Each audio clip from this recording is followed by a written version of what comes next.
A oeste de Arkham, as colinas sobem agrestes e há vales com florestas fechadas que nenhum machado cortou.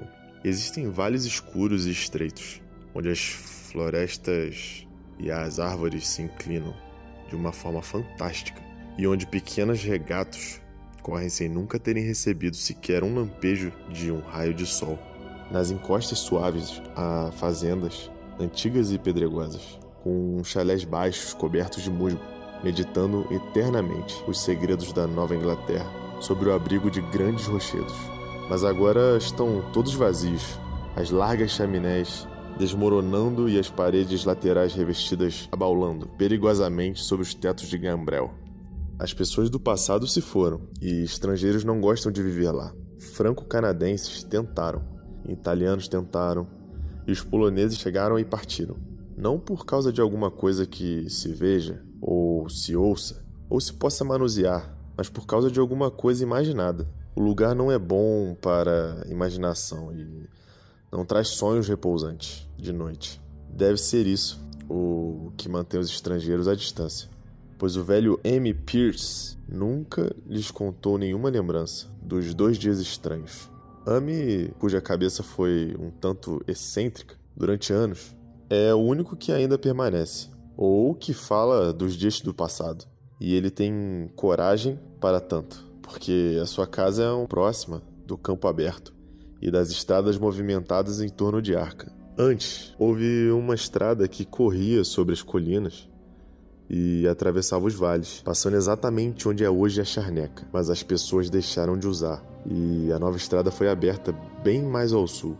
Vestígios da antiga estrada podem ser encontrados no meio das ervas daninhas daquele lugar deserto, e alguns deles vão permanecer mesmo depois de muitas das depressões serem inundadas pelo novo reservatório. Então as florestas escuras serão derrubadas e a charneca se estenderá até bem abaixo das águas azuis, cuja superfície vai refletir o céu e ondular sobre o sol. E os segredos dos dias estranhos se juntarão aos segredos das profundezas, e se juntarão ao conhecimento do velho oceano e a todo o mistério da terra primal. Quando eu percorri as colinas e os vales, executando o levantamento topográfico para o novo reservatório, me disseram que o lugar era diabólico. Foi o que me disseram em Arkham. E como ela é uma cidade muito antiga, cheia de lendas e feitiçarias, pensei que o mal ligado a algo que durante séculos as vovós contaram às crianças, o nome Charneca Maldita me pareceu muito estranho e teatral. E eu me perguntei como ele havia entrado no folclore de um povo puritano. Então vi por mim mesmo aquele sombrio entrelaçamento de vales e encostas a oeste, e nada que não o seu próprio mistério ancestral passou a me espantar. Era de manhã quando eu vi, mas as sombras sempre pairam ali. As árvores cresciam muito fechadas. Os troncos eram grandes demais para qualquer floresta da Nova Inglaterra. Havia ali um enorme silêncio nas trilhas escuras entre elas, e o terreno era muito macio, com musgo e tapetes úmidos de anos infinitos de decomposição. Havia poucas fazendas nas encostas. Nos espaços abertos, principalmente ao longo da estrada velha, às vezes com todos os edifícios de pé, às vezes com apenas um ou dois, e às vezes com uma chaminé solitária ou um celeiro. Ervas e arbustos daninhos reinavam, e as coisas furtivas se arrastavam sob a vegetação. Acima de tudo isso pairava uma névoa agitada e opressiva, um toque irreal e grotesco, como se algum elemento vital de perspectiva estivesse torto. Não me espantou que os estrangeiros não quisessem ficar, pois essa não era a região onde se pudesse dormir. Parecida com uma paisagem de Salvador Rosa, parecida demais com alguma estilogravura proibida de um conto de terror. Salvador Rosa, entre 1615 e 1673, foi um pintor, poeta e músico italiano. Mas nem mesmo isso era tão ruim quanto a maldita charneca, pois nenhum outro nome se ajustaria tão bem àquilo, e nada se ajustaria tão bem àquele nome.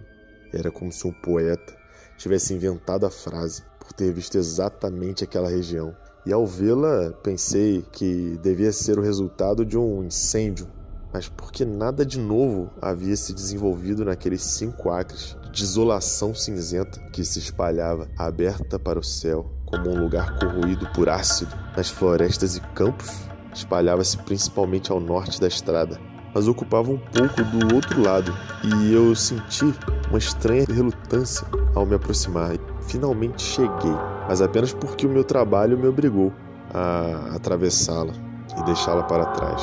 Não havia nenhuma vegetação de qualquer espécie naquela ampla extensão, mas somente uma poeira ou cinza fina que nenhum vento parecia mover. As árvores próximas eram doentias e atrofiadas, e muitos troncos mortos se erguiam ou jaziam em decomposição na margem. Ao caminhar apressado por ali, vi à minha direita tijolos e pedras caídos de uma velha chaminé e de um celeiro, e a boca negra escancarada de um poço abandonado, cujos vapores estagnantes executavam truques estranhos com nuances da luz do sol. Mesmo a longa subida na floresta escura, à frente, me pareceu agradável, e deixei-me espantar com murmúrios assustados do povo de Arkham.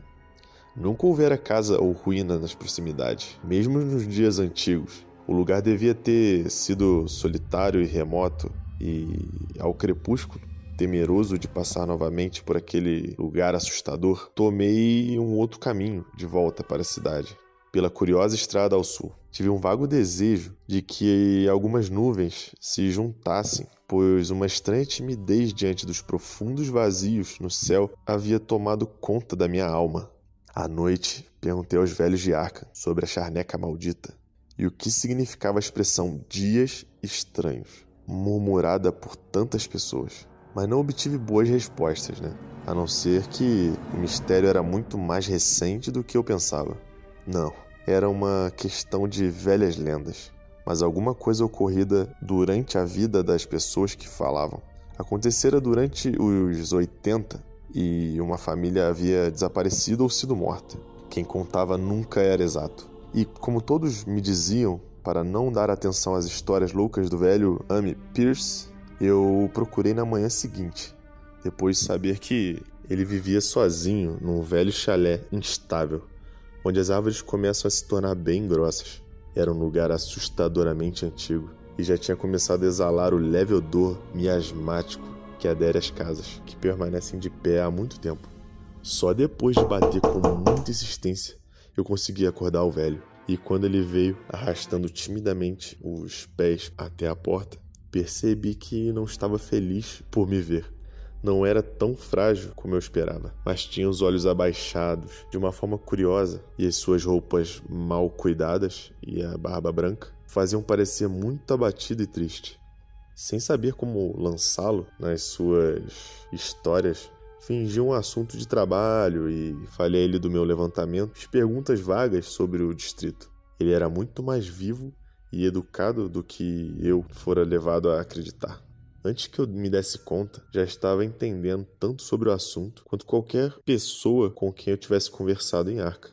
Não, ele não era igual aos outros caipiras que eu tinha conhecido nas áreas, onde deveria haver um novo reservatório. Dele não vieram protestos pelas velhas florestas e terras de cultivo que seriam perdidas. Embora talvez viessem se a sua casa não estivesse fora dos limites do futuro lago. Alívio era tudo que ele demonstrava. Alívio diante da destruição dos antigos vales que havia percorrido durante toda a vida. Estariam melhor agora sobre a água, melhor sobre a água desde os dias estranhos. E com essa abertura, a sua voz rouca baixou enquanto seu corpo se inclinava para frente, e o seu indicador direito começou a apontar de forma trêmula e impressionante. Foi aí que eu ouvi a história, e enquanto a voz desconexa murmurava, rouca, tremi repetidamente, apesar do dia de verão.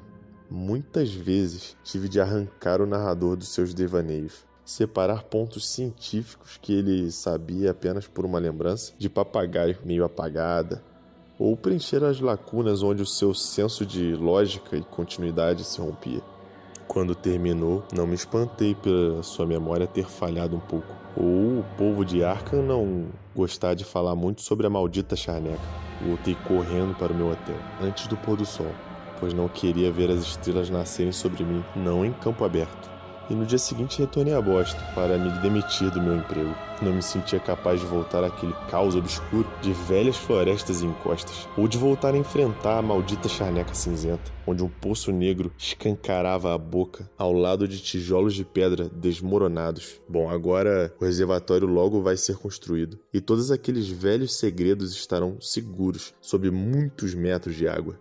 Mas nem mesmo assim eu gostaria de visitar a região à noite, pelo menos não sobre as estrelas. E nada me convenceria a beber a nova água da cidade de Arkham. Tudo tinha começado, disse o velho Amy, com um meteorito. Antes dele, desde os julgamentos das bruxas, nunca houvera lendas loucas. E mesmo então, aquelas florestas a oeste não provocavam nem a metade do medo que a pequena ilha de Miskatonic, onde o demônio tinha o seu tribunal ao lado de um altar solitário mais antigo que os índios.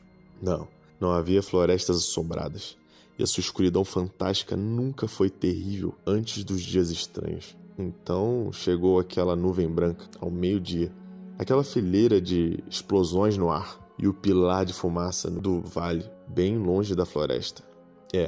A noite toda, Arkham ficou sabendo da grande rocha que caiu do céu e se enterrou no chão, ao lado do poço da fazenda de Narn Garden. Era a casa que ficava onde depois estaria a maldita charneca, a bela Casa Branca, entre jardins e pomares férteis de Narn Garden. A Cor que Veio do Espaço, de Howard Phillips Lovecraft.